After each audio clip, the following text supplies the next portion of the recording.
Hi friends, welcome to Binvi mom recipes. ఈరోజు మన ఛానల్లో టేస్టీ అండ్ క్రిస్పీగా అలసందలతో వడలు ఎలా చేయాలో చూద్దామండి. మినప్పప్పుతో చేసుకున్న వడలు 10 సార్లు తిన్నా రుచి మర్చిపోతామేమో, కానీ అలసందలతో చేసుకున్న వడలు అయితే మాత్రం ఒక్కసారి తిన్నా ఆ రుచి మాత్రం అస్సలు మర్చిపోమండి. టేస్ట్ అంత బాగుంటుంది. అయితే ఈ క్రిస్పీగా టేస్టీగా ఉండే అలసందల వడలు ఎలా చేయాలో చూసేద్దాం. ముందుగా ఒక 1/2 కిలో అలసందలను తీసుకొని ఒకసారి వాష్ చేసుకొని 4 to 5 అవర్స్ వరకు నానబెట్టుకోవాలి. చూసారు కదండి, ఒక 5 అవర్స్కి చక్కగా అలసందలు మంచిగా నానిపోతాయి. ఇప్పుడు దీనిని ఒక 2 సార్లు వాష్ చేసుకొని మిక్సీ జార్లోకి తీసుకొని కొద్దిగా ఉప్పు, అలాగే చిన్న ముక్కలుగా కట్ చేసుకున్న అల్లం ముక్కలు కొన్ని వేసుకొని మిక్సీ పట్టుకోవాలి.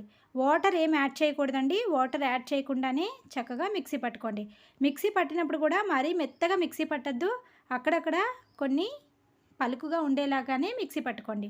ఇప్పుడు దానిలోకి 1 కప్పు ఉల్లిపాయ ముక్కలు, కొన్ని పచ్చిమిర్చి, చిన్న ముక్కలుగా కట్ చేసుకున్న కొత్తిమీర, కరివేపాకు వేసుకొని మిక్స్ చేసుకోవాలి. ఈ పిండి మనకి వడల పిండిలా ఉంటుందండి, గారెల పిండిలాగా ఉండదు.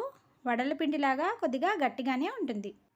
ఈ విధంగా కలుపుకున్న తర్వాత పక్కన పెట్టుకొని స్టవ్ పైన కడాయి పెట్టుకొని డీప్ ఫ్రైకి సరిపడా ఆయిల్ వేసుకొని హీట్ చేసుకోవాలి. ఆయిల్ వేడైన తర్వాత మనం రెడీ చేసుకున్న పిండిని వడలుగా చేసుకొని మధ్యలో చిన్న హోల్ పెట్టుకొని ఆయిల్లో వేసుకొని ఫ్రై చేసుకోవాలి.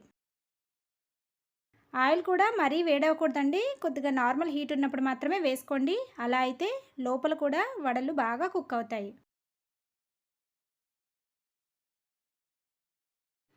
ఈ విధంగా వడలన్నీ వేసుకొని 2 వైపులా టర్న్ చేసుకుంటూ క్రిస్పీగా ఫ్రై చేసుకోవాలి. వడలు అయితే మాత్రం చాలా టేస్టీగా ఉంటాయండి. ఎప్పుడైనా తప్పకుండా మీరు కూడా ఇలాగా ట్రై చేయండి. ఈ అలసందలని బొబ్బర్లు అని కూడా అంటారండి. బొబ్బర్లన్నా అలసందలన్నా ఒకటే. చూసారు కదండి, ఈ విధంగా క్రిస్పీగా మంచి గోల్డెన్ కలర్లోకి ఫ్రై అయిన తర్వాత వాటిని స్ట్రైనర్లోకి తీసేసుకోవాలి.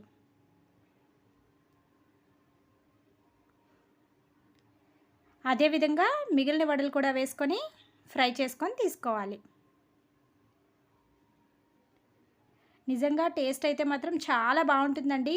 నార్మల్గా చేసుకునే గారెలు అంత క్రిస్పీగా ఉండకపోవచ్చు, కానీ ఇవి మాత్రం పైన చాలా క్రిస్పీగా వస్తాయి.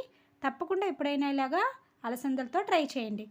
ఈ అలసందల గారెల్ని నాన్ వెజ్ కర్రీతో తీసుకుంటే చాలా బాగుంటుందండి. తప్పకుండా ఎప్పుడైనా ఒకసారి ఇలా ట్రై చేసి టేస్ట్ ఎలా వచ్చిందో కమెంట్లో కమెంట్ చేయండి. వీడియో నచ్చితే వీడియోని లైక్ చేయండి అండ్ మీ ఫ్రెండ్స్కి, రిలేటివ్స్కి షేర్ చేయండి. ఇలాంటి మరెన్నో ఇంట్రెస్టింగ్ రెసిపీస్ కోసం ఛానల్ని సబ్స్క్రైబ్ చేసుకోండి. Thank you for watching.